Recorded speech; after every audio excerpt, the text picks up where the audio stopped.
for the public to show up.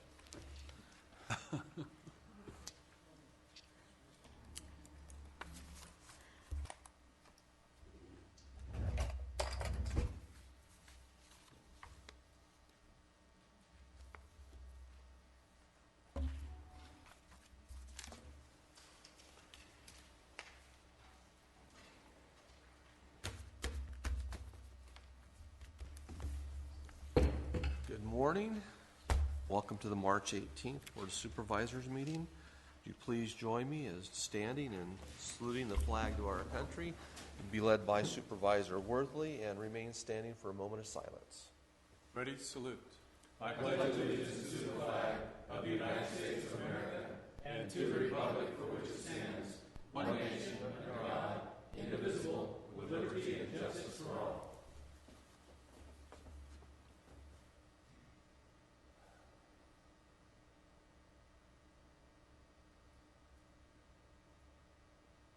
Thank you.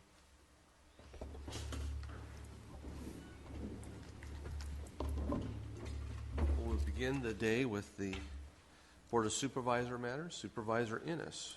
Thank you, Mr. Chairman. We had a retreat last week up at St. Anthony's in Three Rivers, and it was really good to get all the department heads together and the electeds and everybody that runs this county and actually get information from everybody, get some, be able to talk to each other and find out what they're doing. Everybody had their ideas when they got up and told us what their vision for the county this next year is going to be, and it was just great. It was just great. I think that just the camaraderie too of getting together, people we don't see up every day, people we don't see quite a bit, but to find out what they're thinking and where they're headed. So that was a great deal. Thank you, Chairman Cox, for putting that together. We really appreciate it. We got some good news on Success Dam. Calvin Foster, the administrator up there and the head of the Corps that runs the dam, is putting an RFP out for a marina. Now, wouldn't be putting an RFP out for a marina if they weren't sure that we're going to be able to use that dam to capacity. The only bad thing is we can't. Well, I wish we could put an RFP out for some water, because we're probably only going to see maybe 12, if we're lucky, 15,000 acre feet pool this year. That's if they capture everything coming in. So it's down about half of what it was last year. So you can see the dire straits in the water, especially our communities, the Indian Reservation, Springville. It's bad. I mean, and you got to really think about it. Also, hats off to CSET. They completely got the new senior center in Porterville rejuvenated and remodeled. And if you was to take somebody in there that had been in the old Santa Fe Depot blindfolded and take their blindfold off, they wouldn't know where they were. I mean, this thing is like night and day. Big turnout yesterday, first day of the opening. I think they had well over 60 people there for lunch. Everybody's excited. So I think the non-believers are now believers. So feel real good about that. I think it's going to be great for the community. Attended the Farm Bureau dinner last Saturday night. A lot of turnout, raising funds for their scholarship for the area. So that's about all I have. Thank you. Supervisor Sheeta. On Tuesday, the 11th, we had our Step Up event in Strathmore, which was very successful. I'd like to thank our staff and everybody that participated. Thank you, Allison. I think it was overwhelming for the school district. They weren't sure, or they were kind of hesitant to have it at the start, but all I saw was smiles. So it was a very well-attended event. And the vendors got a lot of action from the people that were there. And that's the one thing I noticed. That a lot of times on some of these functions, the vendors are just standing around looking at themselves, but they had a lot of inquiries from the attendees. After that, I went to Sacramento, and I attended the San Joaquin Valley Policy Council one-voice trip to talk to our legislators and department heads, and that is the 8 counties in the San Joaquin Valley. We make one trip a year to Sacramento to lobby for transportation. The one thing I noticed in almost every meeting with an elected, the conversation quickly turned to water. Everybody's concerned about water up there. I think the one thing I gleaned from the meeting was that the biggest divide in the legislature and the governor's office about a water bond is the fact that the Democrats are reluctant to have continuous appropriations for a water bond, which that means they could pass a bill for a water bond, and if they don't have continuous appropriations written into the bond, they don't ever have to fund it. So I think that's the biggest sticking point in the whole water bond is the continuous appropriations. Then that week, we had a meeting in Modesto. Supervisor Vanderpool joined me with the 8 Valley County supervisors in attendance or on the telephone, and the Delta counties, the 4 Delta counties, and we've come up with a plan on what we want, how we want to influence the water bond, and we'll have a white paper out this week explaining that we need continuous appropriations. Storage is number 1, and we also have to pay attention to the source counties. And the source counties are the mountain counties where all the water comes out of the Sierras, and they basically provide 60% of all the water in Eastern California comes from the Sierra Nevada mountains.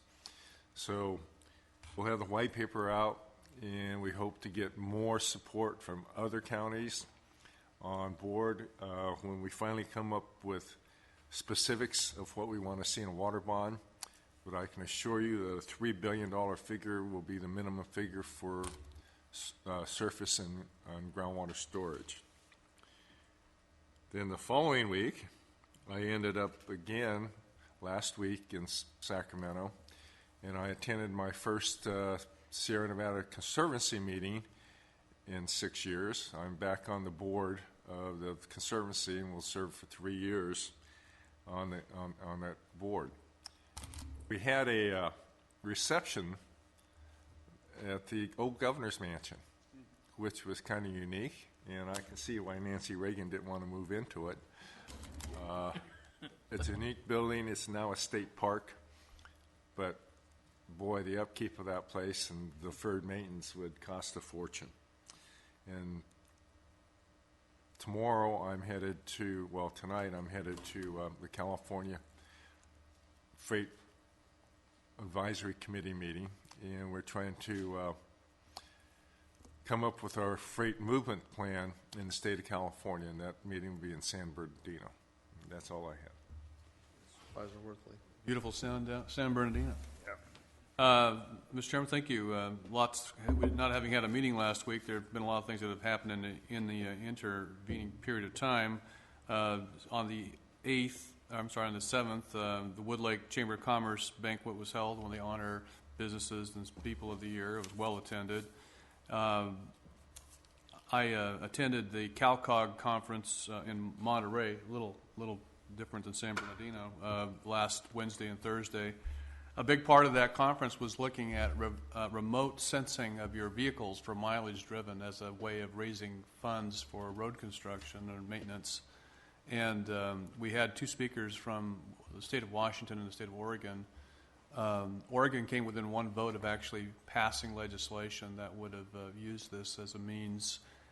And really the bottom, kind of the justification for it is that we have paid for the maintenance of our road system through gas taxes. And as we have more vehicles that are electric driven cars, which by the way are heavier because of the batteries that they have and therefore have actually a disproportionate impact on our road system, they don't pay any gas tax because they're not buying gasoline. So my suggestion to Rudy Mendoza, who was also seated there as our I hope will be our new assembly member, would be that why don't we just focus on those vehicles instead of everybody else, because that would be just a very small subset of all the automobiles of California and vehicles. And the idea is to capture from them some sort of way of capturing a fair compensation or amount to pay for the damage they do to our roads. Let's not drag everybody else into it. But anyway, very interesting, a lot of interest in that sort of thing. And one of the legislators from Oregon had actually utilized the device and had gone through this process herself to see how it would work out, and she was not unhappy about it. Mike talked about our retreat last Friday. I thought it was well done, and appreciate Michelle and all those who put it together. Today at 11 o'clock, kind of a neat thing happening, a groundbreaking for the water hookup, which will go from Goshen. This will be the Cal Water Company will be providing water now to West Goshen, which has had a real problem with not only quality of water, nitrate problems, which is no surprise to us, but also quantity. They've been living off borrowed time with a very small pump that's been acting just as sort of an interim for 2 years now, I think. Anyway, so they are going to be a brand new water system going all the way from Goshen to West Goshen. It includes a system within the community for delivery, and it'll be a great. That's the kind of thing we love to see happening in our communities that are remote like that, the ability to provide high-quality drinking water to them. And the funding for the system coming through the State of California funds. So a great project for Tulare County. That's what I have today. Supervisor Vanderpool. All right, couple things. First of all, last night I attended the Ag Ventures fundraiser. I think it's actually going to be the first annual fundraiser, and they're going to continue to do it going forward. Ag Ventures is an entity or a facility in Tulare at the International Agri Center that focuses on ag education for youth throughout the county. So it is a county-wide effort. It was well attended last night to raise funds to further enhance the educational outreach that they conduct there, and thought it went real well. Also wanted to point out, I'm very proudly wearing my UCLA tie today. UCLA is going to be in the NCAA tournament. I encourage all of you that are filling out brackets to take UCLA to the Final Four. Just saying. And then a couple other events that are happening this week. The Tulare Farmer of the Year banquet will be honoring Rick Borges, the Farmer of the Year, Wednesday at noon at the Heritage Complex. It's going to be a great event that's always well attended, and we sure appreciate each farmer for their contribution to the local economy and the community that has been honored. Also, the Tulare Dairy Herd Improvement Association will be having their annual banquet Thursday at 7, and that banquet will honor the top producing and top quality dairy herds in the region that the Tulare Dairy Herd Improvement Association serves. So that should be a nice event, should be well attended, and look forward to being there. So that is all I have, Mr. Chair. I don't like to correct people in public, but Supervisor Vanderpool, if you're filling out that bracket, you can only fill in the first one. You actually have to win to move and get closer to the Final Four. Yeah, the tie looks nice, though, still, right? Okay, thanks. But you could write them in all the way to the right of that bracket. Doesn't mean they're going to get there. Couple things. Tomorrow evening, I think several of us will be at the Lincoln Day dinner at the Convention Center. Look forward to that. It should be a great event.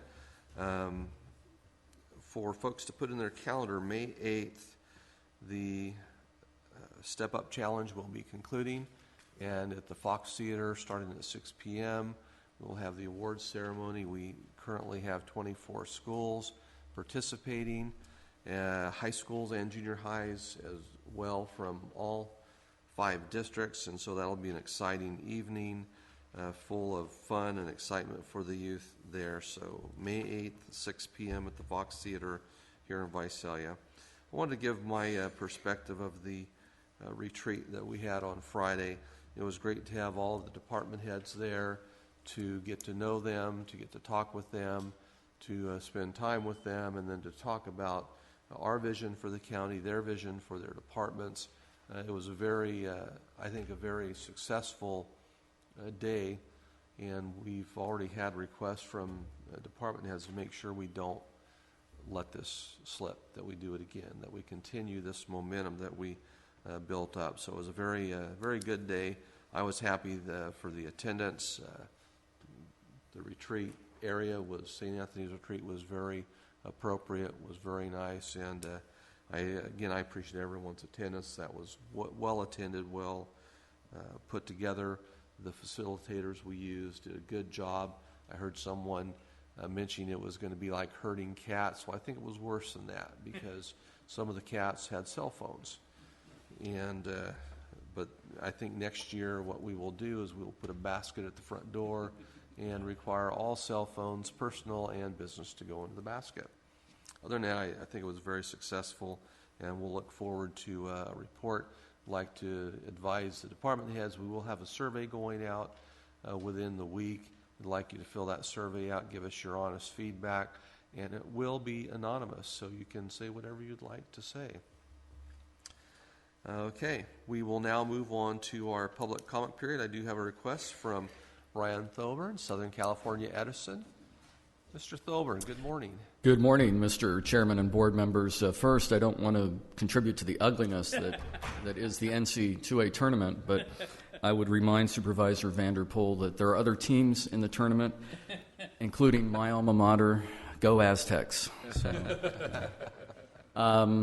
there are two things briefly, board members. First, we at Edison want to thank you as a board and the county for convening the drought task force. We and some of my colleagues from Edison attended last Monday's meeting, the kickoff meeting, and I think it'll be a very useful forum as we all cope with the impacts of the drought. So on behalf of Southern California Edison, I want to express our company's gratitude for your efforts and vision in convening that task force. On the drought, I wanted to briefly touch upon what we're doing at Edison to assist our customers that are impacted by the drought. And essentially it's this: any water-related service request that we're receiving is the top priority for our company right now here in the Valley as we help our customers that are impacted by the drought. So those customers that have put in wells or new pumps or in the process of doing so, we are expediting our design and construction process to make sure that those requests get turned around as quickly as possible. It's the top priority for us. Our crews are working extended hours and on weekends to make sure that these requests get fulfilled on our side of the shop as quickly as possible. Additionally, we have a pump test unit that is located out of our Tulare Service Center that assists our ag customers primarily, making sure that their pumps are running efficiently. And those folks will be bringing up additional staff from down south to help keep pace with the demand for pump testing. So the bottom line is we at Southern California Edison are bringing all of our available resources to bear within the company to help all our customers impacted by the drought, because obviously it's not just statewide in its impacts, as you all know. It impacts all of our service territory. So just wanted to let you know that's what we're doing. Great, Thank you. Anyone else wishing to address the board during public comment period? Please step forward, state your name and address for the record. Seeing none, we will move on to our consent calendar. We do have a request from the district attorney to pull item 11 for separate consideration. Is there any other items that the board would like to pull for separate consideration for the public? Move approval, Mr. Chairman. Second. Moved by Worthley, second by Ennis. Please cast your vote. Approved unanimous. We'll now take item number 11.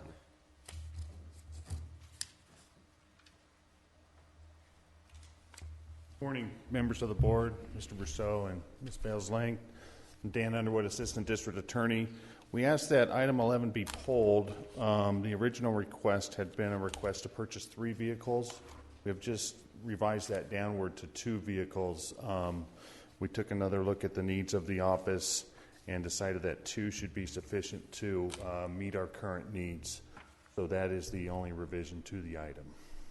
Any questions? That would also be a reduction then in the amount, obviously, from Correct. 75,000 to 50,000. Correct. Other questions? Move Not- approval. I'll second that. Moved by Ennis, second by Vanderpool. That was hard. And is unanimous. Thank you. Thank you. We'll now move to our public hearings. Well, wait, not 9:30 yet. Wait. We're going to take our untimed item first. We have 10 minutes before 9:30. So we'll now take up item number 28. going to address that. Mr. Russo, is that you? I will address that. In accordance with the chairman's request in your State of the County, Gene Rousseau, CAO, you had requested to continue Supervisor Vanderpool's calendaring of one board meeting in each district. So item 28 has the schedule for the meetings in each district. April 1st, April Fool's Day, actually, at the city of Lindsay. June 24th, we'll actually be able to use will be held here for Chairman Cox's district. August 12th, we'll be able to use the new City of Tulare chambers, which is kind of cool, for District 3's meeting. District 4 will be held in Dinuba, so I shouldn't get lost that night on the way home. And then finally on December 9th, the City of Porterville's meeting for District 5. If you have any questions, I'm available to answer. I would encourage the supervisors to work with their local jurisdictions if there's anything special they'd like to do in that evening. I know here in Visalia on June 24th, we've aligned the LEAD graduation, which is the mentoring program that we sponsored through Step Up. We'll actually have their graduation ceremony that evening at the College of Sequoias. They'll walk over here and receive a certificate. So if there is something that each supervisor would like to see occur in their district on that evening, please work with Michelle to make that happen. And as a reminder, we'll also have a report from Allison Pierce on all of the activities that have occurred in that district throughout the year at each of those evenings. Any other questions? Chairman, I just want to apologize in advance. I will not be at the April 1st meeting in Lindsay. I will be in Washington, D.C. With the San Joaquin Valley Air Pollution Control District Governing Board group going to Washington, so I'll be absent that meeting. Nothing personal against District 1. Supervisor Worthy is going to use my old apartment in Washington, D.C. It's going to be like 3 weeks straight for you, isn't it? I have 3 different trips to Washington. I was going to see about trying to put 2 of them and just stay there because it's like coming back and getting back on a plane and flying back over there again. So. Okay. We'll entertain a motion to approve this item. Moved by Ennis. I'll second that. Second by Vanderpool. Please cast your vote. It's unanimous. Okay. Madam Counsel, do we have an item that we can take on closed session that will take up the next 8 minutes? Yes, sir. That would be, you have items A through G on your board's closed session agenda. Items D and G are off agenda. Okay, which item would you like to take then? Because we do have some staff that will need to come back. Item C. Item C? Okay, so we're going to adjourn to closed session to address item C in our closed agenda. We'll be back after 10:30, or 9:30, I'm sorry. 10:30? 10:30, yeah.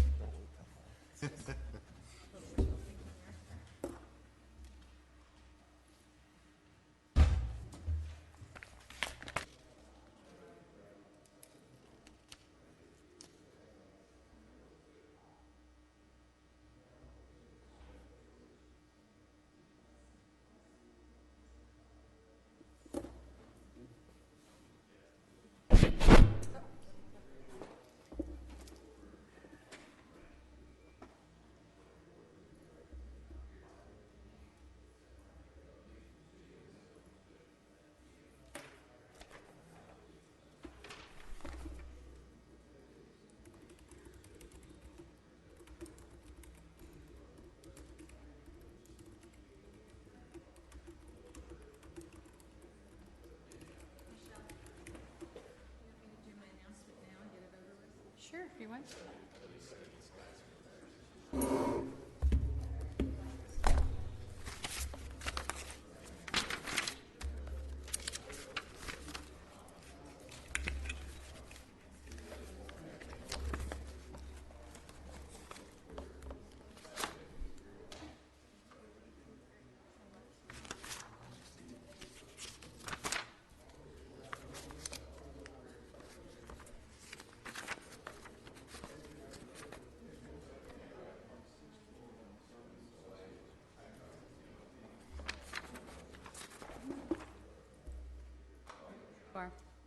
Announcement at a closed session today,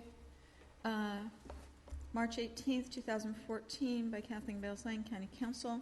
The matter of item C on the board's closed session agenda, Verizon California, Inc. versus the California State Board of Equalization et al.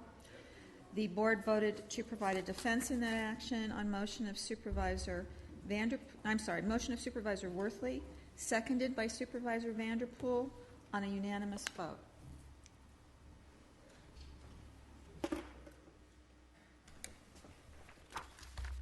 Okay, we are now back in session.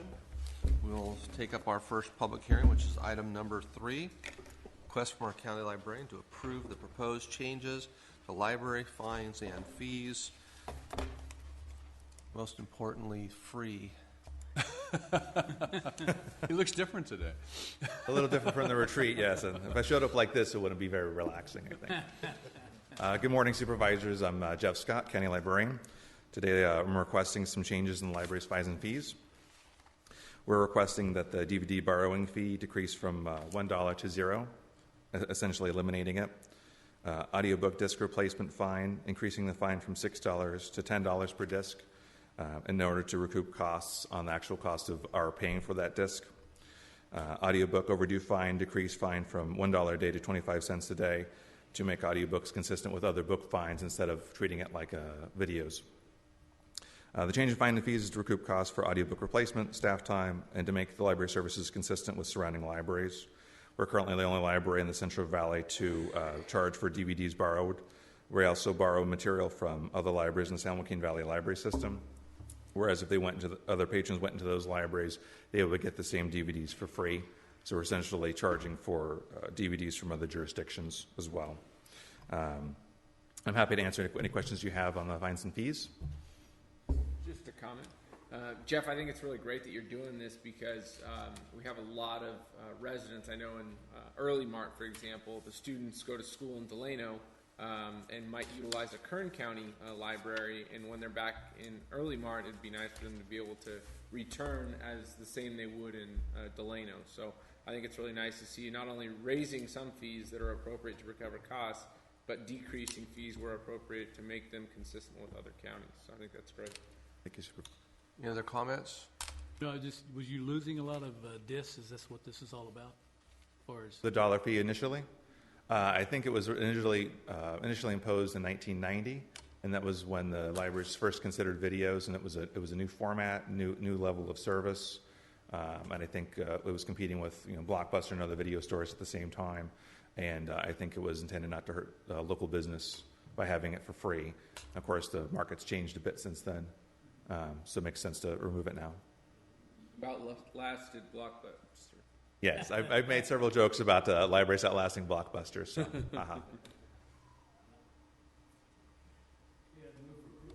Well, let's have a public hearing first. okay? This is a public hearing. Anybody wishing to address the board on this item, please step forward, state your name and address for the record. I see Michael Washam pretend like he was going to get up. I was worried about the fine. Juliet saw me mention Delano, and she started standing up too. He's just uncomfortable. Okay, thanks for bringing this forward. We'll close the public hearing. Now we'll entertain a motion. Now I'll move for approval. A motion by Ennis. Second. Second by Ishida. Please cast your vote. And the vote is unanimous. Thank you. thank you, Supervisors. We'll now take up our second public hearing, which is item number 4, requests by Resource Management Agency to review and accept Tulare County 2013 Annual General Plan and Housing Element Progress Reports. That's a mouthful.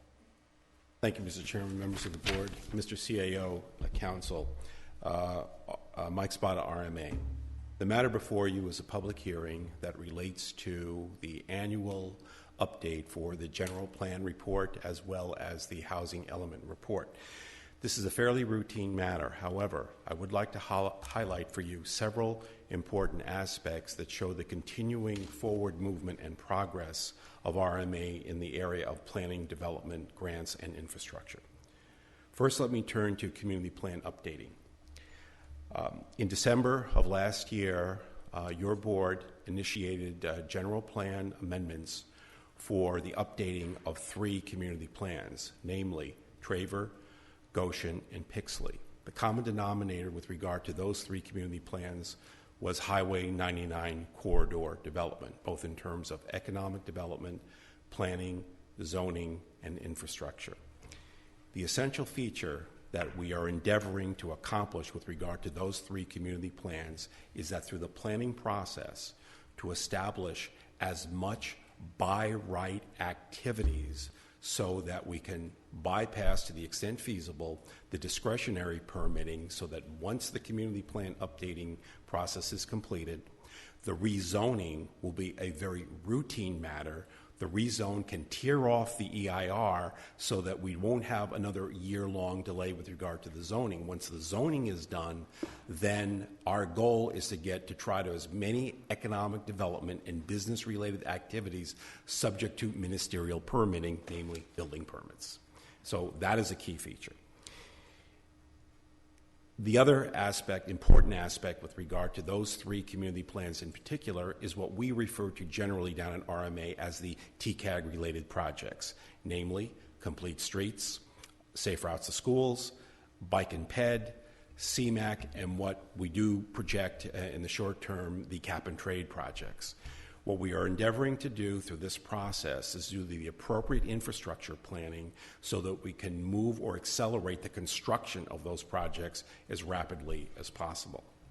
In addition, early this year, 2014, RMA brought forward an agenda item to initiate 2 more community plan updates, namely 3 Rivers and Early Mart. Your board approved them, and given that we only had 6 months for the remainder of this fiscal year, what we tried to do to be efficient is that we're focusing on the planning, and then at the beginning of next fiscal year, we will start the EIR, or the environmental review process, so that all community plans will be finished either in 2014 and no later than 2015. That'll be 5 community plans. What we're also proposing at the start of the new fiscal year on July 1 is the initiation of 4 more community plan updates, namely Cutler-Rossi, Strathmore, Terabella Ducor, and Tipton. This is all in keeping with trying to implement the general plan as a legal matter, but from a planning, zoning, and development matter to try to get development moving by emphasizing the by right aspect of those community plans. I must say that we couldn't have done this level of effort without the strong support of your CAO and your board in order to get this work done. This is an ambitious program, but with the integrated team process that we have down in RMA, we are very confident that we can complete all these community plans with either this year or by the end of next year. All right, turning now to the housing element report. The important feature within the matter before you is the implementation of the housing element, in particular Action Program Number 9. Action Program Number 9 is the requirement that we do a comprehensive review of our community plans and hamlets with regard to disadvantaged communities from the perspective of infrastructure, existing conditions, and needs. What we will probably do is finish the existing conditions report or aspect of it by the end of this fiscal year and the start of next fiscal year, when we have to work on the next housing element update and the implementation of SB 244 for disadvantaged communities. We will roll right into that. The advantage is that through our grants program, we're looking for substantial funding in order to get that infrastructure built. And of course, we will present all this information to you through agenda items and reports so that you will have a very clear idea of the infrastructure needs and what we intend to propose regarding these disadvantaged communities. The third aspect of the reports in front of you is the very aggressive activity that RMA has launched vis-a-vis grants programs. As I indicated in the staff report, and to make it very easy, the last page of this extensive report is a comprehensive summary of our strategic approach to grants, whereby we've divided it into 2 tiers, Tier 1, Tier 2, and then the third aspect of it are the existing grants. Tier 1 is fairly straightforward in the sense of the grants that we think we are able to apply for. We've already successfully submitted applications for 7 out of the 10. Fiscal year is far from over. With regard to Tier 2, we are working on a number of them. These are the more complicated grants which require more extensive analysis. So through the integrated approach of economic development and grants and now public works, we're very confident that we can even accelerate the number of applications leading to construction of these projects. And I must say, having mentioned public works, right now the planning branch and the public works branch are very aggressively working in an integrated manner in order to try to, in a strategic way, identify and prioritize those projects in keeping with the expectations of the CAO and your board in order to assist the goals of economic development as well as improving disadvantaged communities. To implement that, right now, Planning Branch and Public Works Branch has set up a team where we are doing a comprehensive review of the portfolio of programs and projects, leading to what we will say will be a heightened reprioritization of TCAG-related projects, which I've mentioned, namely complete streets, safe routes to schools, bike and ped, CMAQ, as well as cap and trade, which will be coming in the near future. So we will be bringing to you a lot more projects, a lot faster, leading to hopefully the desired end, which is construction and operation. So I'm very happy to say that Planning and Public Works working together has a higher degree of confidence in trying to get those projects done. So in a nutshell, that's the report. That's what this is trying to say. As a result, I would respectfully request that you hold your public hearing, accept these reports, and then authorize us to file them on or before the deadline of April 1st with the Office of Planning and Research and the California Department of Housing and Community Development. Thank you very much. That concludes my report. Any questions, comments? Just to make a couple of comments. Thanks for the presentation, Mike. Thought it was very thorough. A couple comments, one related to the community plans and then one related to TCAG. On the community plan front, I know you guys have gone through updating a few of them or in the middle of updating a few of these plans that we've authorized in the past. I definitely want to make sure that we continue with a strong public outreach and really including members of businesses and residents within the community to make sure that they are a part of the planning process going forward so that it's very inclusive and helps to reflect the community that the community sees in the future and that we see for the community in the future as well with proper zoning and infrastructure. So I definitely ask you to do that. And then on the TCAG front, we really do need to be at the table, and I'm glad to see your prioritization of that. Some cities in our county do a much better job than others and then the county at being at the table when TCAG is doling out money. So I really do think it's important. We've missed out on opportunities in the past, and I really would like to see us at the forefront in the future to make sure that we're getting our fair share and helping to better our unincorporated communities that are certainly in need of the infrastructure improvements. So thank you. Yes, sir. We are moving forward very actively on both of those fronts right now. I'm going to have to disagree with Supervisor Vanderpool again on the basketball, and TCAG does not dole out money. They reward agencies who have prepared. Yeah. It may appear to some public members that it's a dole, but that is money that is rightfully set aside by the feds, by the state, and it's a reward for agencies such as ours that are going through this activity right now. So I mean, it's a lot of money. It is. No, it can be looked at that way, but it's you know, if we prepare, we'll be there with a bigger basket. Any other questions, comments? One question. Are you Supervisor Sheeta? Well, you can go ahead. Hey, I'm glad to see the corridors. These first 5, they're corridors. It matches perfectly with our general plan, with the desires and our instructions to you. In regards to the community plans, during the boom, I'll call it, developers were there assisting, helping, wanting to work with us on these community plans. Do we have that level of involvement this round? Not at all at this time, sir. We're still in the housing slump, if you will, and consequently, we have not had the developer step forward and basically finance the community plan updating.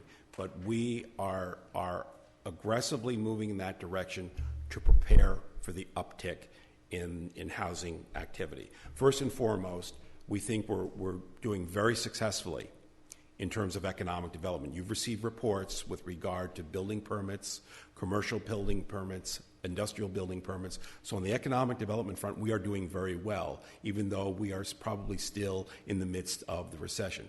But I can say this, we have been approving parcel maps and lot line adjustments in droves in the past 2 years.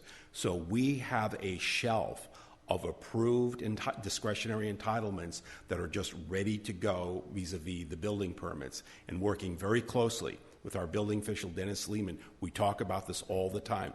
We have to get ready, and he is committed to me, and I know it. We're ready if that housing uptick recommences. Have they been, I know they might not be there with their checkbook. Are they there physically with comments, helping us work on these plans with their visions for what they might like to see in these communities? Not at this time. They haven't come forward. We could certainly make the outreach effort, but not at this time. I would at least shoot an email because shame on them if they're not there, because this is their opportunity. If something needs to have a small tweak to it, now's the time to do it before it's stamped in concrete. We will do that, but as you, Mr. Chairman, and this board very knows, infrastructure is a constraint to development. And a lot of these communities are challenged vis-a-vis water, wastewater, and stormwater. And so, developers, they're going to go for that immediate return on the investment. So they're going to go where that sewer and that water is already in place. What we are trying to do is do that necessary planning work to attract that investment and attract that development, because we got our planning done, our zoning done, environmental done, infrastructure done, going after the grants, and then we will see them magnetize towards those communities. At least that's our plan. Great.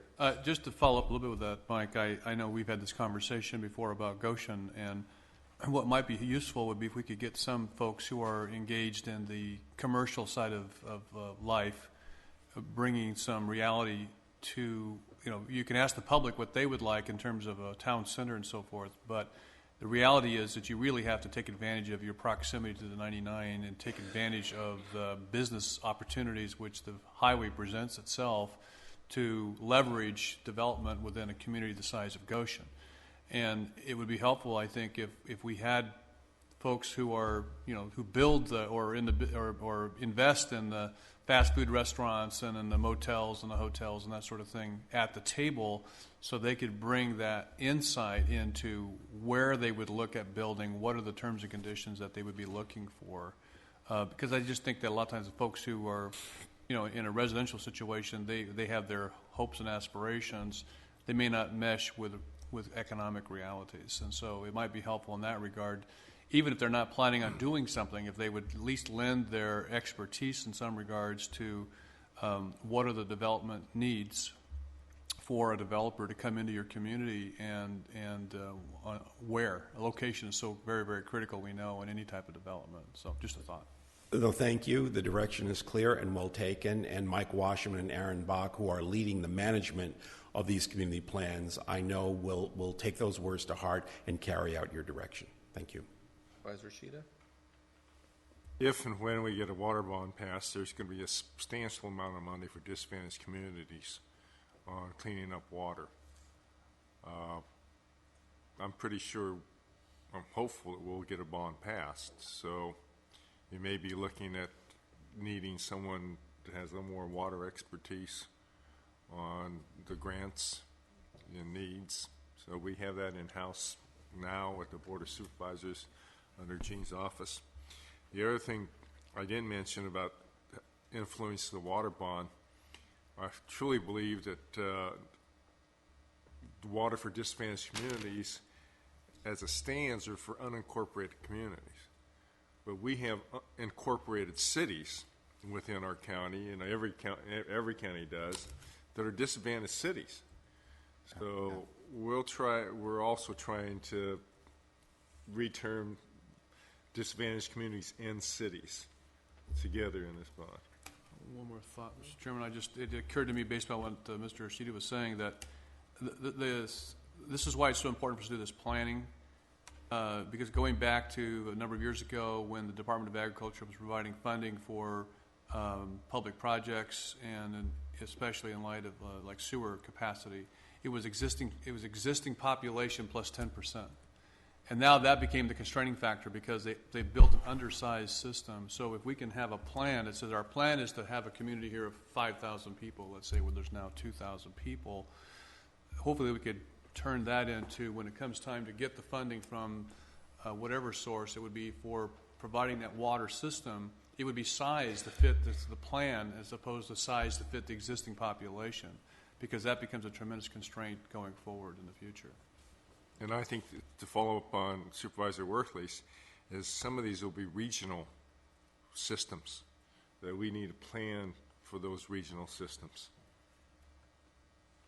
Okay, we will open the public hearing. Anybody wishing to address the board on this item, please step forward, state your name and address for the record. Seeing none, we will. Oh, I took my. Mike Washam, Economic Development Manager. Just wanted to touch base on reaching out to the home builders per se. We are working closely with some of the nonprofits, Self-Help Enterprises, Corp for Better Housing. We've had them at the table for looking at land use planning for Traver as well as Goshen and Pixley as well. So as these projects are moving forward, we are working with the ones that want to be at the table. Constraints for infrastructure, those are the biggest challenges and the hurdles, and the developed capacity where we've improved some communities in the past to a certain level, and now we're finding we're bumping up against that capacity. We do have a grant application that your board will be looking at in the coming weeks for specifically in Traver for expanding the capacity there to accommodate up to 200 more homes as well as businesses along the 99 highway commercial corridor. So we are looking at, we are working with them, and we'll continue. We are working with specific developers that are aggressively going into rural communities, such as Dollar General, those types of stores. They found that in the southern San Joaquin Valley, that Dollar General has 12,000 stores throughout the United States. They're expanding at a fantastic rate of approximately 600 stores a year for the last 4 years. In the southern San Joaquin Valley, they found that they have the highest per store sales revenue than anywhere else in the country. So that's why they're really coming through. In Early Mart, as an example, some of the hurdles we have is Early Mart's too small. Why do we want to build there? Well, in our rural setting, we have to sell that we're drawing in from not just Early Mart, we're drawing in from Allensworth and Alpal, we're drawing in from Rich Grove and Terabella and Ducor. So it's not just that community that we draw in. In Traver's situation, you draw from London, Delft Colony, you've got the highway commercial, you've got the Kings River things. So there's a lot more that we have to do because a lot of urbanites, when they're looking for where they want to locate, they draw a circle and they look at demographics in that circle, and that's all they look at. So we have to enlighten them on the realities of our communities in our area. So I just want to touch base on that and let you know that we are aggressively working with that community. So thank you. Thank you. Anyone else wishing to address the board? Seeing none, we'll close the public hearing. We have 3 requests to have the public hearing, to review the plan, and then to authorize the transmittal of this. Move approval, Mr. Chairman. Moved by Worthley. Second. Second by Ennis. Please cast your votes. And it is unanimous. Thank you. We'll now move on to our final agenda item on our open session today, which is item number 5, a request from RMA in regards to building codes, ordinances, and all that fun stuff. Mr. Lehman. Morning. I'm Dennis Lehman. I'm your Building and Housing Manager for the County of Tulare. I'd like to wish you all good morning. Mr. Chairman, Board, Mr. Rousseau, and Council. I hope this day all finds you well. Before you today is the second reading of a restructured Chapter 15 of our municipal codes.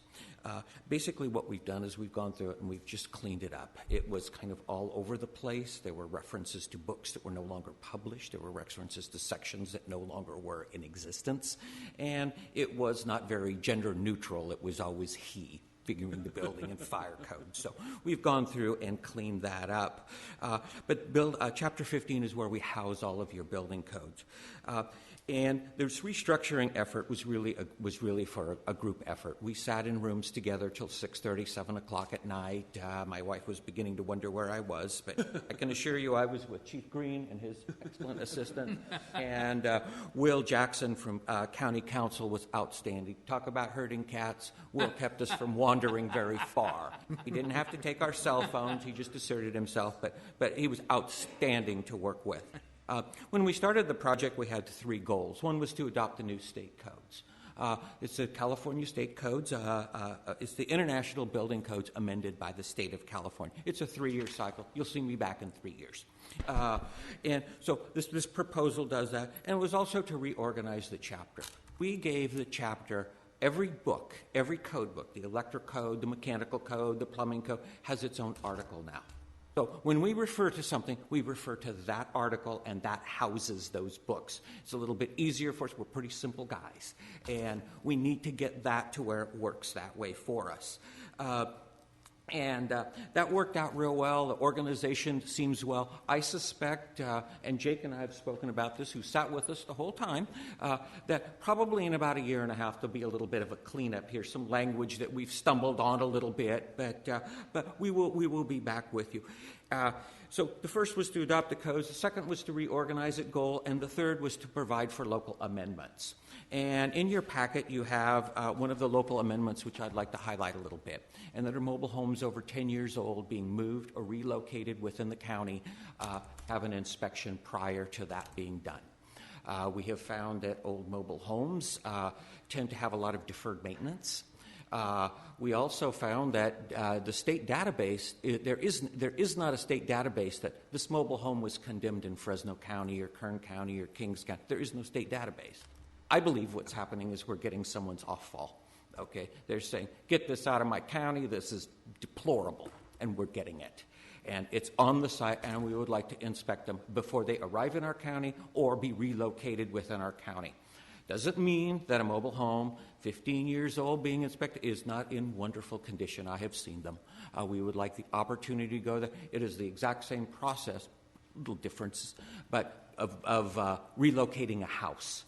We always go into a home at its original location and say, well, this is what you have to do to relocate it within our county, new windows, new doors, whatever kinds of things that may need to make it a habitable structure.